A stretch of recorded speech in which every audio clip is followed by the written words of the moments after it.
nós mesmos sentados, no modo que vocês se encontram, até porque são vários versículos, eu quero pedir para você abrir Lucas capítulo 12.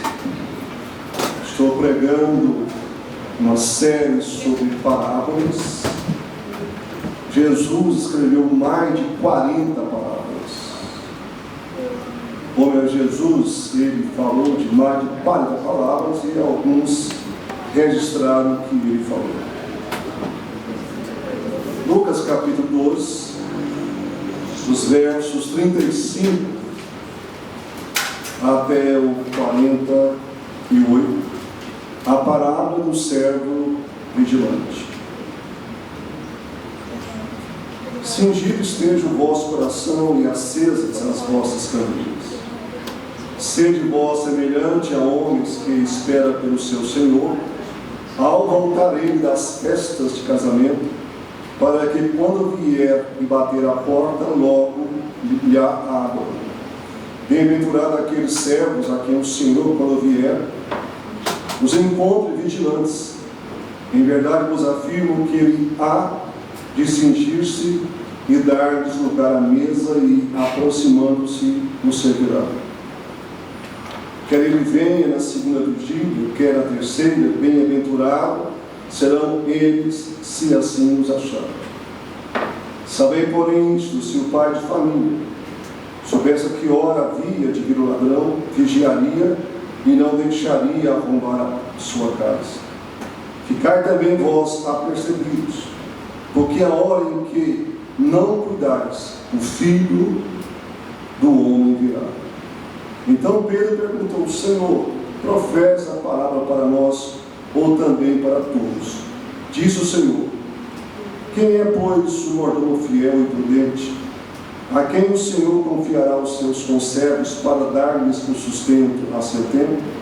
Bem-aventurado aquele servo a quem seu Senhor, quando vier, achar fazendo assim. Verdadeiramente vos digo que lhe confiará todos os seus bens.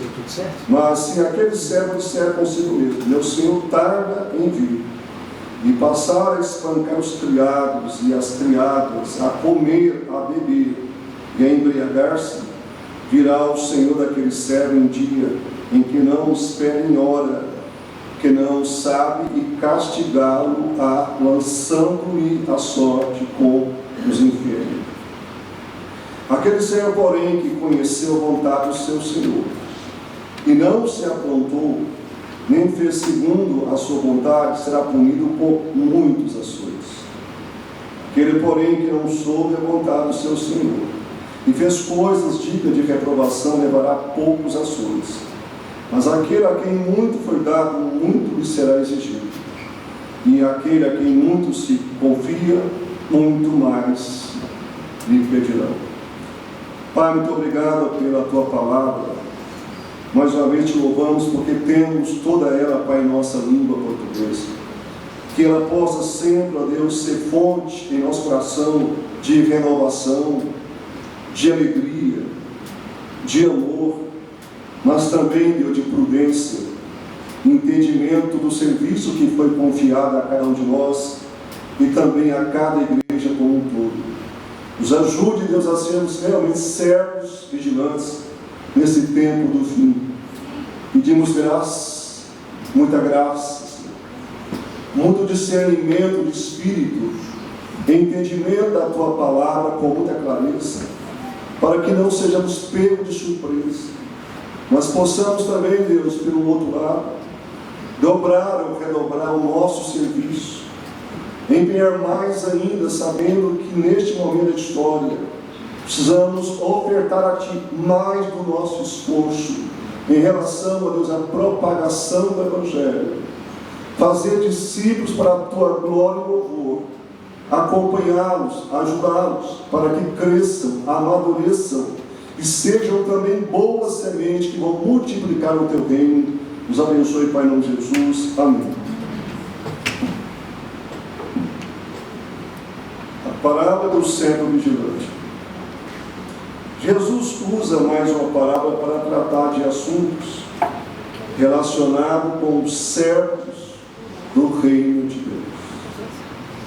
Quem são esses servos? Cada pessoa, durante toda a história do cristianismo, que foi alcançada pelo Evangelho, essa pessoa, ela é tirada de um reino e transferida para outro reino.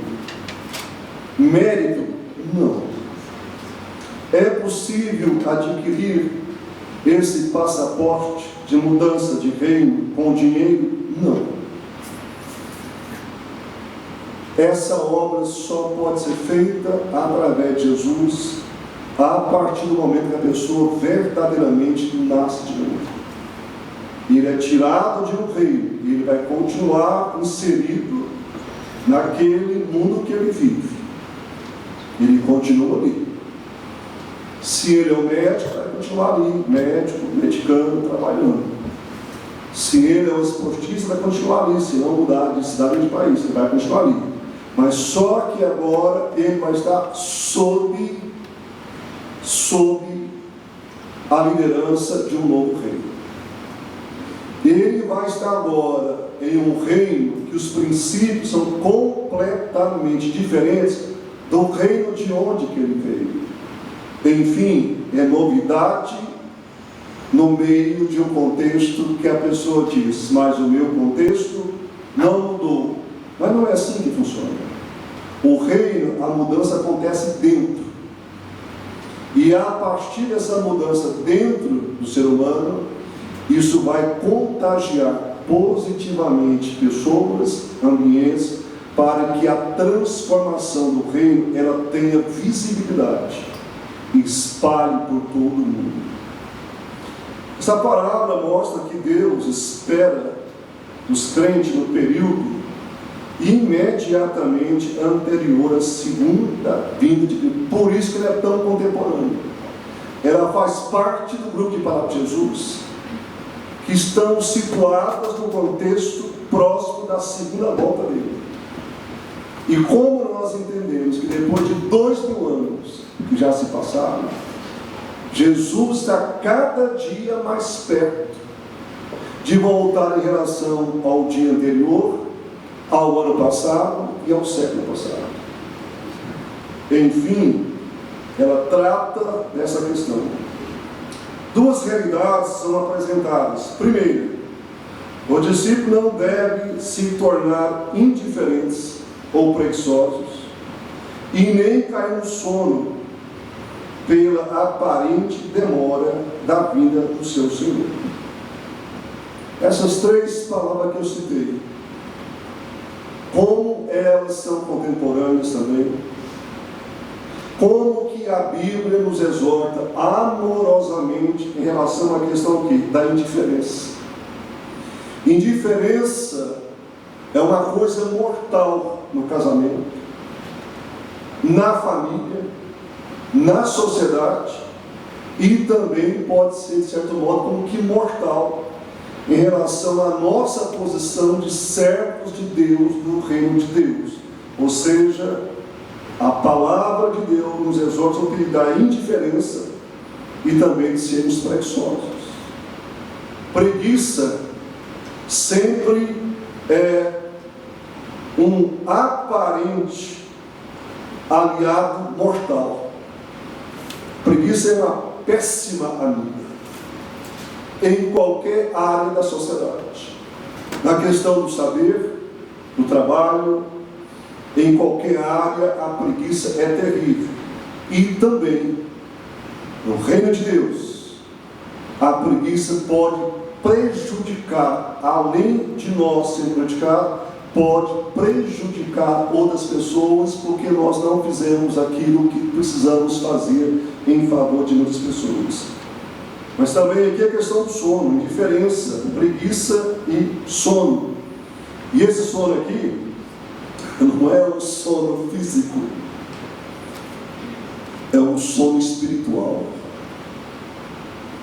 É um sono que começa muitas vezes sorrateiramente, sem fazer barulho, e ele pode, como uma erva daninha, crescer, e aí de repente a pessoa, o crente, começa como que entrar num estado de sono permanente.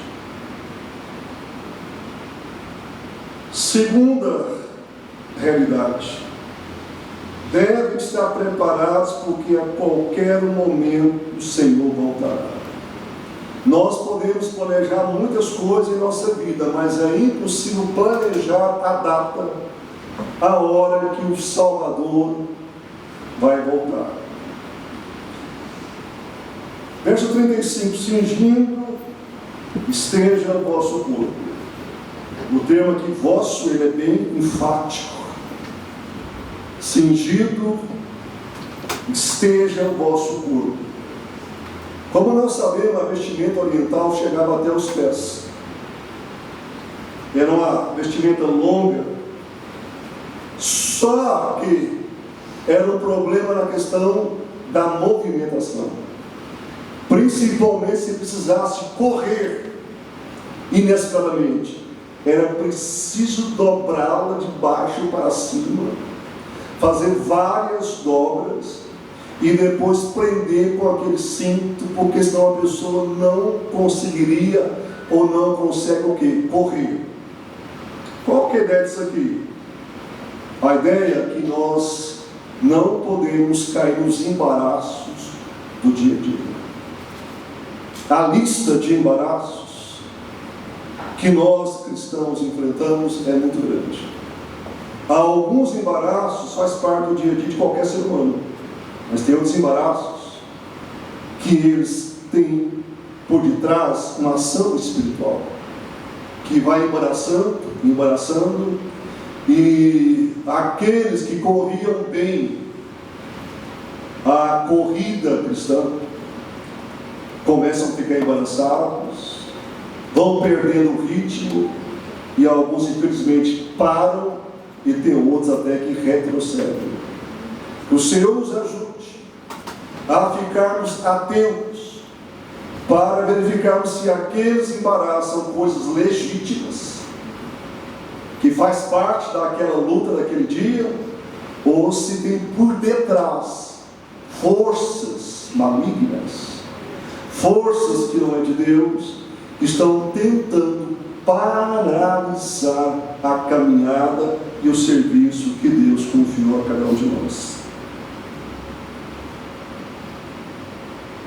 Diz aí no verso 35: e acesa as vossas candeias. Nós conhecemos essa expressão na Bíblia. Alguns irmãos aqui de épocas antigas sabem um pouquinho o que seria uma candeia. As candeias devem ficar acesas continuamente, de forma a fornecer luz para a entrada do Senhor. Eu sei que os irmãos aqui mais antigos vão saber, como eu, muito claramente, o que é uma lamparina. Pode mudar o nome de lugar para lugar, mas depende de algumas coisas. Principalmente o que? Tem que ter querosene, ou um outro líquido que vai ser usado para deixar úmido o pavio e então manter aquele ambiente pelo menos um pouco claro.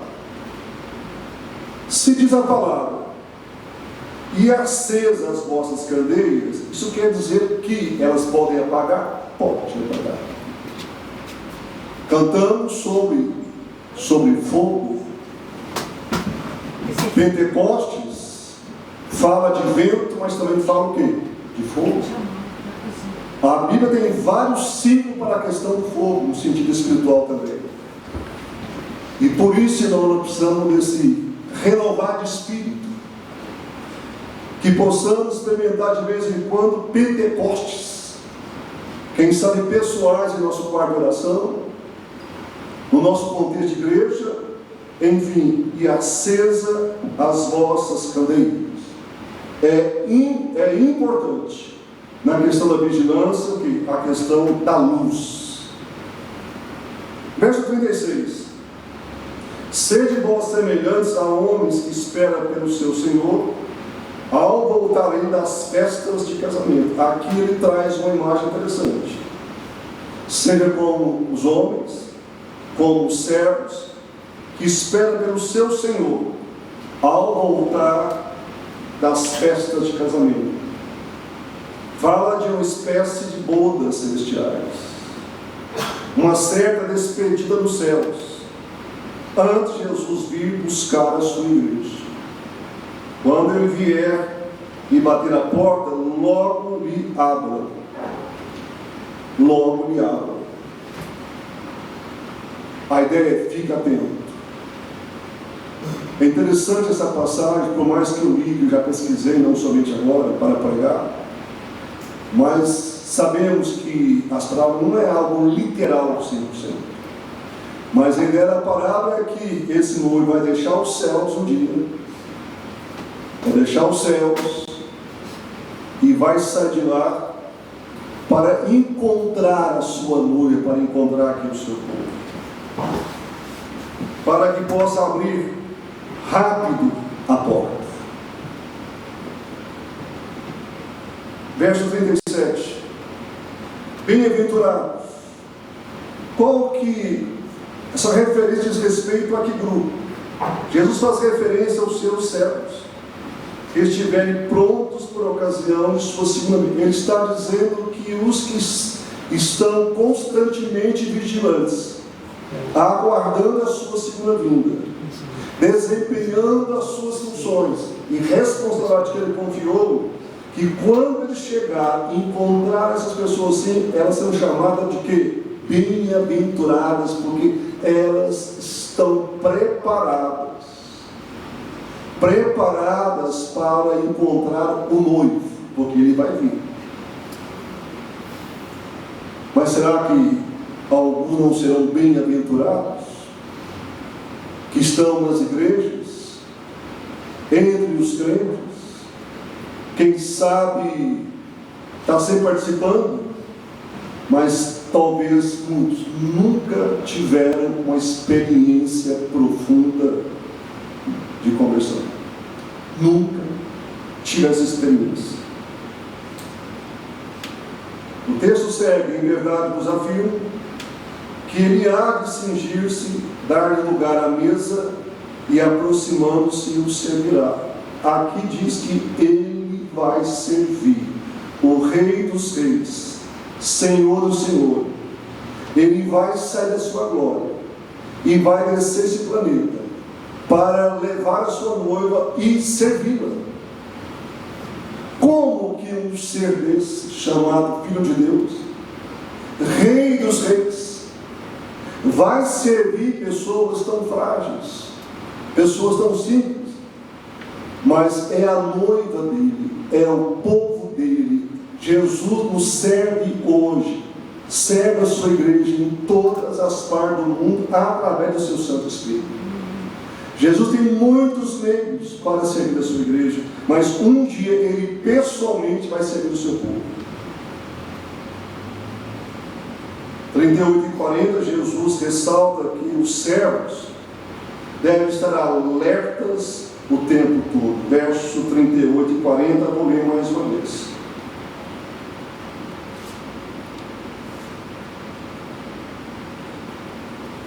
Quer ele venha na segunda vigília, quer na terceira, bem-aventurados serão eles, sim, se assim os acharem. Sabei, porém, isso que o pai de família, se o pai de família soubesse que ora havia de vir o ladrão, vigiaria, não deixaria arrombar a sua casa. Ficar também vós apercebidos, porque a hora em que não cuidais, o Filho do Homem virá. Tem uma certa religião que nós não consideramos ela autêntica, mas é uma seita cristã. Ela já marcou várias vezes já marcou a data que o Senhor Jesus voltaria. É impossível. Jesus diz que ninguém sabe, só Ele sabe, só o Pai sabe, mas Ele também é Deus. A data exata de quando Ele vai voltar. No verso 39, o exemplo do chefe de família que tem sua casa arrombada, porque não sabia que horas viria o ladrão. Naquele contexto, as casas eram de tijolo de barro, muito vulneráveis ao ataque de ladrões, o que agrava o problema. O líder de casa da casa deveria estar sempre vigilante para impedir o fogo. Verso então 39, o que diz? Sabei, porém, se o pai de família soubesse a que hora viria o ladrão, ele iria vigiar para que sua casa não fosse roubada. Para que a sua casa não fosse roubada. Só que aqui chama atenção para a questão lá dos tijolos. Os tijolos eram de barro, não como os blocos de concreto que nós conhecemos hoje. Aquilo, ainda temos muito no Brasil também, é muito fácil pegar qualquer ferramenta e começar a remover aquilo. Então a ideia é o seguinte, é que ele tinha que ficar atento e tinha que redobrar. Por quê? Porque além da questão do ladrão que poderia chegar, a sua casa, a estrutura dos tijolos eram frágeis. Nós temos muitas lições aqui sobre isso. O inimigo conhece as nossas fragilidades. Ele conhece mais do que eu e você as nossas fragilidades. Ele conhece os pontos fracos nas nossas casas, espiritualmente falando. Ele sabe as áreas que ele não precisa de muito esforço para colocar a sua mão demoníaca. Ele sabe. A casa do crente precisa, pela graça divina, ser fortalecida. A oração fortalece a casa. O jejum fortalece a casa. Mas tudo isso depende principalmente do Deus que vigia, do Deus que protege as nossas casas, principalmente no sentido espiritual, que nós não podemos enxergar essas coisas. Meus amados irmãos, se conhecermos uma área frágil, nós precisamos redobrar a vigilância, porque é justamente ali o ponto onde o inimigo vai tentar romper. Temos que redobrar o cuidado e a vigilância. Mesmo não sabendo a hora, uma coisa é certa: Jesus virá. A demora de sua volta não deve servir de desculpa para dormir ou abandonar a esperança. Quantos hinos nós já cantamos há décadas que ele está voltando? Mas para Deus, um dia é igual 1000 anos. A matemática dele de tempo não bate com a nossa. O apóstolo Pedro faz uma pergunta a Jesus em nome dos 12, está no 42, vou voltar ali.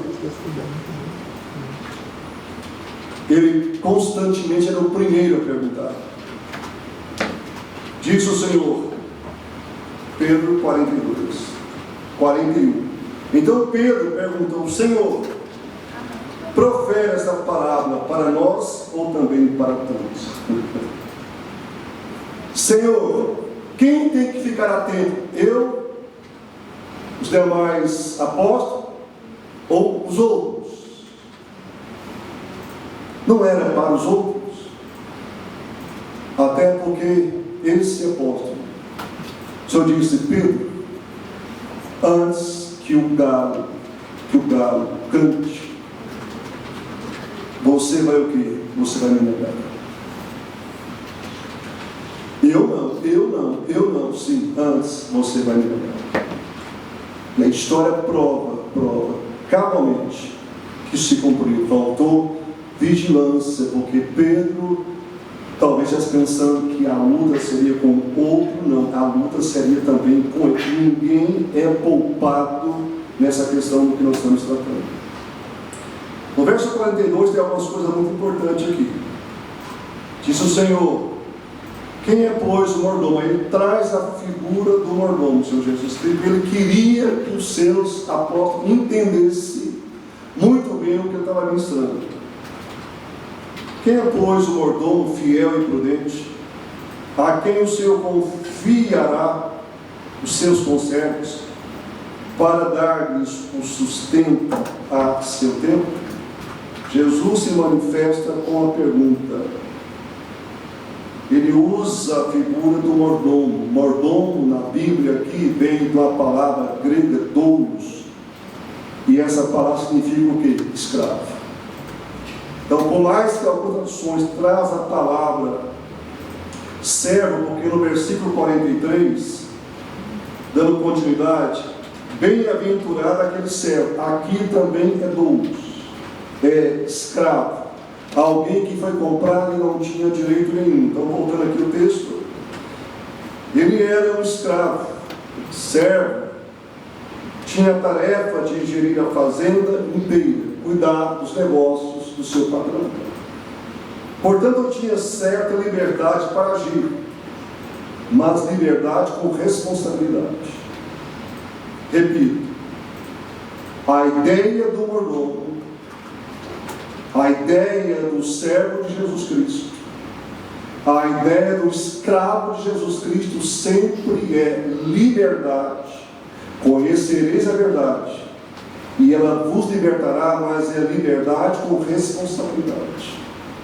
E esse é um grande desafio permanente na nossa caminhada cristã, independente para quem está na estrada há 50 anos ou começou agora. Ou seja, é liberdade com responsabilidade. Eu posso fazer o que eu quero, e você também me sentido, mas eu preciso ser responsável com as coisas de Deus. Elas devem nortear a minha vida, os meus valores, e assim a cada pessoa.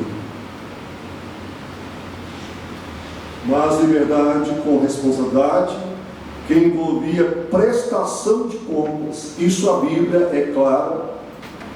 Prestação de contas, tanto no presente, como também na eternidade. A palavra fala que ninguém vai escapar disso. Que todos os servos dele terão que prestar contas sobre tudo que fez, como o que? O mordomo. O mordomo não é dono de nada. De nada. Mas ele tem liberdade para usar para a glória de Deus. O mordomo não trouxe nada. E não vai levar nada para a eternidade, a não ser a sua salvação. Isso quer dizer que dons, talentos, capacitações, condição física, recursos financeiros, tudo que tem faz parte da dádiva de Deus, e nós vamos ter que prestar contas. E que Deus nos ajude a entendermos isso. Eu disse recentemente que criança já começa a dizer o seguinte: é meu, nunca é seu. Ela pega e diz: é meu.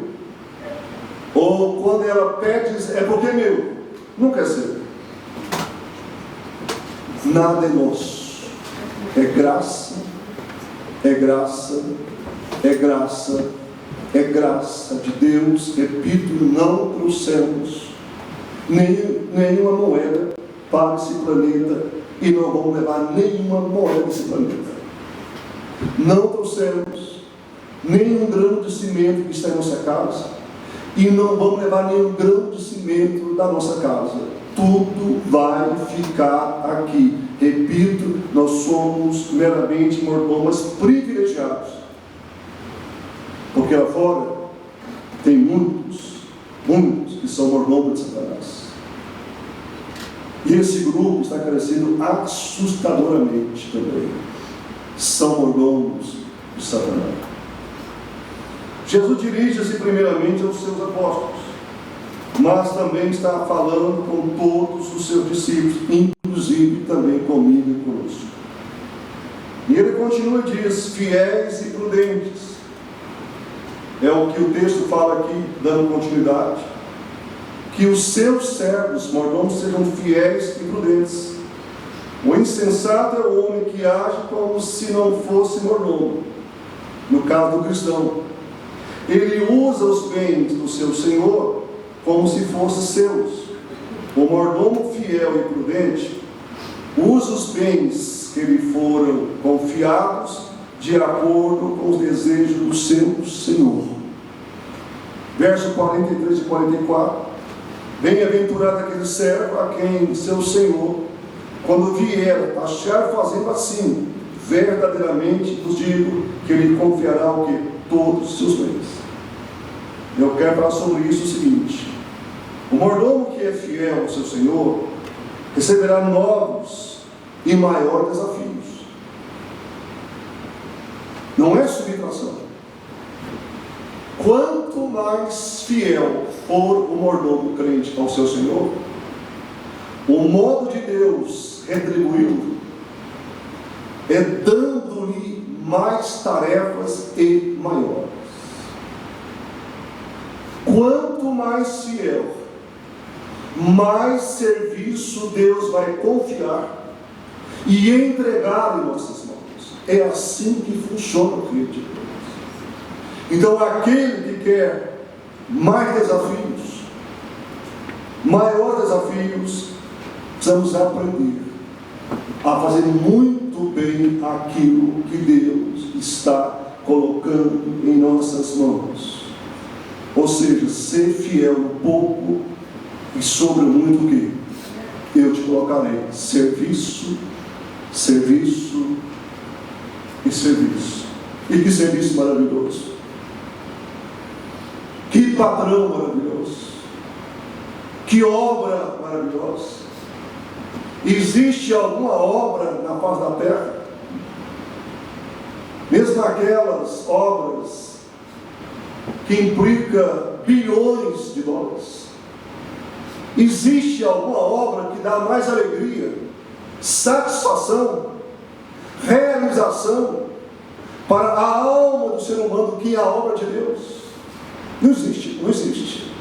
Não tem dinheiro, não tem carro, não tem fazenda, não tem nada que se compara com a alegria, o prazer, a realização de fazer algo para o Senhor. Nós corremos o risco também, com o passar dos anos, gradativamente vamos a mão daqui, e não é problema de doença. Não é questão de impedimento físico, a gente dá a mão daqui, tira a mão daqui, e depois as mãos ficam pesadas para voltar de novo no local que tanto foi bênção para pessoas, para a igreja e para o reino de Deus. O Senhor nos ajude a entendermos que essa obra não pode terminar em nossas vidas. Com o passar dos anos, muitos crentes, as forças vão diminuindo, algumas limitações vão chegando, mas você percebe a alegria transbordante em fazer algo para o reino de Deus e para a glória de Deus, e muitas vezes vai além do que se poderia imaginar. Que o Senhor nos ajude a não abrirmos mão dessa alegria que o Senhor dá para os seus servos que estão com as mãos guardadas. E não vai cobrar além daquilo que nós podemos oferecer, mas daquilo que nós podemos oferecer, que Ele pode realmente nos abençoar, nos ajudar. E ele segue então o texto agora. Voltando, o mordomo que é fiel ao seu Senhor receberá novos e maiores desafios. Não se trata primeiramente do tanto que se pode fazer, mas sim do tanto que está disposto a entregar em favor de Deus. Não se trata primeiramente do tanto que se pode fazer. Primeiramente é o tanto que eu posso e eu quero entregar. Porque se eu fazer qualquer coisa sem entregar no meu coração, é vazio. Então é questão de entregas constantes. São entregas que devem crescer a cada novo dia, principalmente para os jovens, para aqueles que têm tanto vigor ainda para fazer algo de Deus. Entregas. Nós ficamos impressionados como que as pessoas fazem entregas, com todo respeito aos irmãos aqui que um dos dois times que veio hoje aqui em Brasília é o seu time de futebol. Mas hoje Brasília estava tomada desde ontem. Eu disse, mas o que está fazendo em Brasília desde ontem? É camisa de A. Haja camisa de A, haja camisa de B. Aí me descobri que final de um campeonato aqui, e eu pensei, a quantidade que vieram de outro estado, pegaram o avião, pagaram o avião, vieram para cá, muitos chegaram ontem, sábado, alguns vão voltar amanhã de manhã, vieram para cá, entregas que vão ficar nesse planeta, entregas que vão ficar nessa terra, entregas que não abençoam ninguém, que não transformam ninguém, que não transforma casamento, que não transforma família, que não abençoa filhos, que não abençoa a sociedade, que não abençoa os marginalizados. A questão então não é o quanto que eu faço, mas as novas entregas, porque ficar somente com as entregas passadas pode às vezes ser fácil. O desafio são as novas entregas. Mas no ano passado Deus me levou, eu consegui fazer mais 10 entregas. Estou falando de serviço, mas o vigor continua o mesmo. E no novo ano não consegue colocar mais nenhuma nova entrega. Amados, o meu Salvador, o teu Salvador, ele teve uma vida de entregas. A primeira entrega foi abandonar os céus. Ele deixou a sua glória. Uma outra entrega, ele veio habitar numa família muito pobre de Nazaré. Nasceu numa família muito pobre, Nazaré. Ele foi carpinteiro. Outra entrega, aos 30 anos, sai pelas estradas empoeiradas da Palestina, em torno de 240 quilômetros de norte a sul. E ele percorria aquilo de norte a sul, leste e oeste, a pé, fazendo novas entregas, curando enfermos, expulsando demônios, pregando o Evangelho para a salvação das pessoas, ressuscitando mortos, dando vista a quem não tinha vista, dando condição de andar quem era paralítico, libertando pessoa de demônio. E por fim chegou a última entrega, a entrega das entregas, a morte daquele Calvário. O nosso líder maior é o nosso maior símbolo de entregas. Essa palavra fala para vocês, jovens, mas também para nós, adultos. Repito, o que Deus mais quer de nós não é a quantidade que nós fazemos, mas o tamanho das entregas que nós estamos colocando no reino de Deus. E permita, mais uma vez, citar um exemplo de longe, para não citar daqui da igreja, positivos. Irmão Domingos, querido diácono, lá na igreja que eu nasci, que eu pastoreei, um homem deficiente de uma perna, andava arrastando aquela perna. Os bancos nossos, todos eram de madeira, como isso aqui. E eu, quantas vezes, ali no gabinete pastoral da igreja, eu tinha aquele sorriso de meio metro, dizer, pastor, eu estou entrando aqui para retocar os bancos da igreja. E eu vou olhar se tem algum prego solto, se tem alguma ferpa nos bancos, e aí esse irmão ficava lá horas, sozinho no templo. Martelo, algumas ferramentas de carpintaria, e lá do meu gabinete eu ouvia ele cantando hinos do hinário cristão. Daí certo dia eu fui informado que ele passou mal dentro de um ônibus. Eu corri para visitar meu irmão Domingos. Ele entrou para aquele hospital e não saiu mais. Deus o recolheu. Deus o recolheu. Jovem, adolescente, meu irmão, entrega. Faça entregas a Jesus. Entrega, entrega, entrega. E você vai encher de uma paz que não tem nada nesse mundo que pode preencher seu coração como essa paz que vem dele.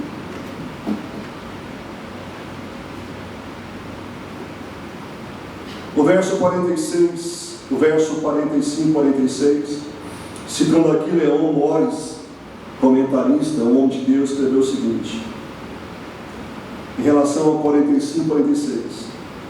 A prolongada ausência do Senhor, porém, poderia levar um mordomo descuidadoso a um falso senso de independência. Nós estamos vivendo um contexto social no Brasil, e eu sei que não é só aqui, creio que é muito coisa do Ocidente, onde que essa independência, que às vezes ela aparece sutilmente, está entrando em casamentos, está entrando nas famílias, tem entrado nas igrejas, ou seja, esse espírito que gera também no cristão esse senso de independência. Independência. O Senhor está demorando. O Senhor está demorando. O Senhor está demorando. Então eu posso ter um certo grau de independência. As coisas, em nome de Deus, pode esperar, pode ficar amanhã. O Senhor nos criou para sermos dependentes um do outro. Nós precisamos de um do outro. Mas precisamos, principalmente, do Deus Emmanuel, o Deus presente o tempo todo. O tempo todo. Esse versículo 46 parece algo estranho nessa parábola. E castigá-lo-á, lançando-lhe a sorte com os infiéis. Como assim? Lançando os salvos junto com os infiéis na eternidade? Absolutamente não. E aqui eu quero ler um texto. Não pode ser entendido como redimir o Filho de Deus perdendo a salvação. As parábolas não têm força doutrinária. As parábolas são histórias para clarear algumas verdades, mas não têm poder de literalidade. É melhor entender esse versículo da seguinte maneira: que se tratando do salvo, quem incorrer nesse tipo de falha, será de alguma maneira disciplinado por sua infidelidade. Isso aqui eu sei. De alguma maneira, o seu infinito amor, Deus disciplina os seus filhos que estão tendo dificuldades na questão da fidelidade em relação ao serviço, ao chamado daquilo que Deus tem confiado em nossas mãos, em termos de talentos, dons que Deus tem colocado em nossas mãos. 47, 48, o dia do acerto de contas é uma grande realidade, irmãos. Não tem como fugir dessa prestação de contas. Aqui no nosso planeta, não são poucas as pessoas ricas e poderosas que fogem do acerto de conta com a justiça. Tem muito dinheiro, muita influência, muito poder. Eles podem chegar a muitas pessoas, mas em relação a Deus não tem jeito. Vai ter a prestação de contas também em relação aos salvos. Não é acerto de contas, prestação de contas para ser salvo ou não, é em relação aos galardões. Carta de Paulo aos Coríntios fala desse acerto de contas em relação ao que nós fizemos com os dons, com os talentos. O dia do acerto de contas é uma grande realidade. A responsabilidade recai sobre aqueles que muito recebem. Olha o que diz Amós 3:2. de todas as famílias da terra, somente a vós outro vos escolhi. Portanto, eu vos punirei por todas as vossas iniquidades. Israel, você não era ninguém. Eu escolhi na minha soberania, escolho quem eu quero. Você não era ninguém, Israel. Mas eu te amei. Eu te criei para meus propósitos. Mas você virou as costas para a aliança e precisamos ter uma conversa e acerto de contas. Os homens são castigados não somente por fazer o mal, mas também por deixar de fazer o bem. Israel tinha errado muito, não somente por fazer coisas que Deus detestava, mas por não fazer as coisas certas que Deus havia mandado. Tiago 4,17, nesse mesmo assunto: portanto, aquele que sabe que deve fazer o bem e não faz, nisso está o quê? Pecando. Aquele que conhece a palavra, sabe o que deve ser feito, se não fizer, está pecando. Ah, mas eu não consigo fazer porque Deus não me capacitou. Mas se Ele capacitou e eu não estou fazendo, estou pecando. Porque lá fora multidões estão esperando a nossa ação como mensageiros da esperança no meio da desesperança que tem marcado esse final do estudo. Concluindo, o cristão não tem como justificar-se diante do mandato de ser fiel e prudente servo.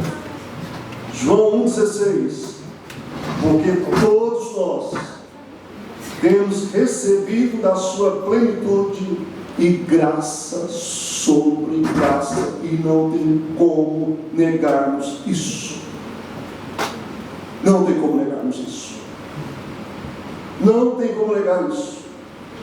Porque nós temos recebido toda a provisão da graça para fazer aquilo que Deus tem nos mandado fazer. Sobre Moisés, interessante o que diz Hebreus 3,5.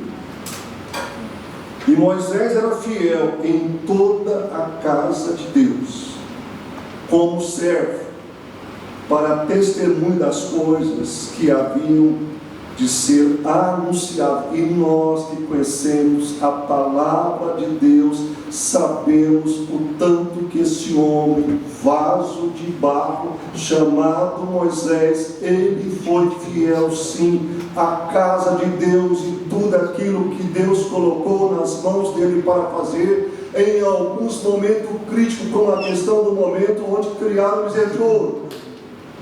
Deus disse: Moisés, eu vou destruir todos e vou começar uma nova história só com você. E disse: não. Se for o caso, rasgue o meu nome do livro da vida. O Senhor me confiou uma tarefa e eu vou cumprir. O Senhor me confiou um povo difícil, mas eu vou cumpri-la.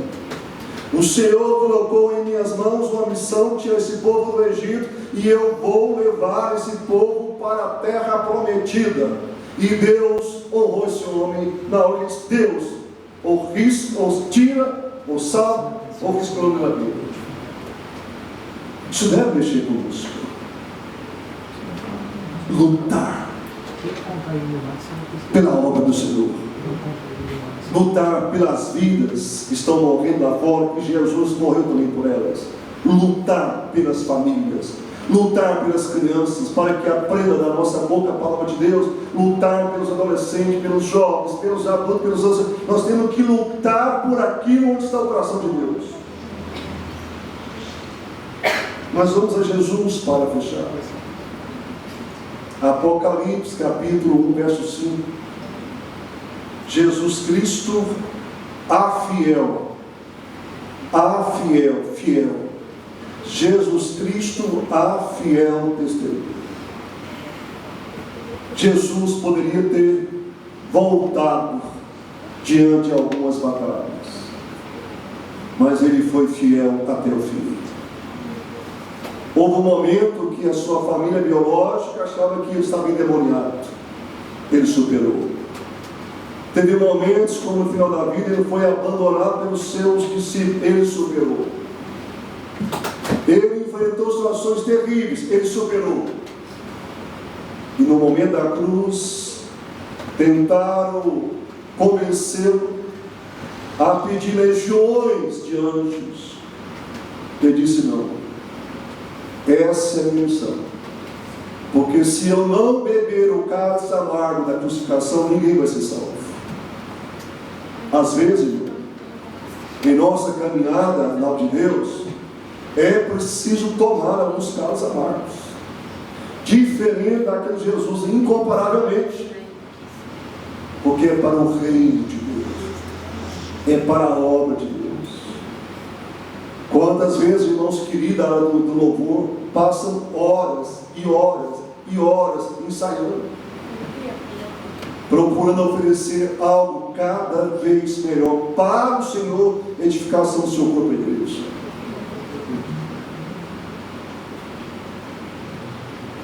Nós temos a história de Lucas 22, 42. Já citei aqui por alto, Jesus no Getsemane. Jesus disse: Pai, se queres, passa de mim esse cálice. Contudo, não faça a minha vontade, mas a tua.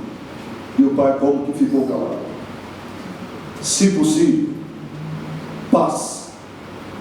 Mas se passasse, ninguém seria salvo. Mas não faça a minha. Irmão, nós precisamos, pela graça de Deus, diante de muitas situações, falar isso para Deus: Deus, eu não quero, está difícil, mas faça a tua vontade. E se a tua vontade é que eu faço isso, me dê graça, me dê força, me dê sabedoria, Senhor. Ainda João 19:30. Jesus diz: está consumado. Ou seja, eu concluí o propósito que meu Pai tinha para mim aqui na terra. E finalmente, agora, realmente para fechar, Romanos 12:2. E não vos conformeis com esse século, mas transformai-vos pela renovação da vossa mente, para que experimenteis qual seja a boa, agradável e perfeita vontade de Deus. O Senhor nos ajude, o Senhor nos abençoe. Queria convidar você do modo que se encontra, curvar a sua cabeça e fazer a sua oração, e depois nós vamos, Daniel, louvar o Senhor. Coloque a sua diante do Senhor em oração. Peça ao Senhor que fale contigo. Fale contigo. Que a voz maravilhosa do Senhor Jesus possa chegar ao teu coração nessa noite e dizer para você que você foi criado com um propósito. Você foi salvo com um propósito. Deus tem uma missão para você. Deus tem um serviço para você no reino dele e na igreja dele. Ore ao Senhor.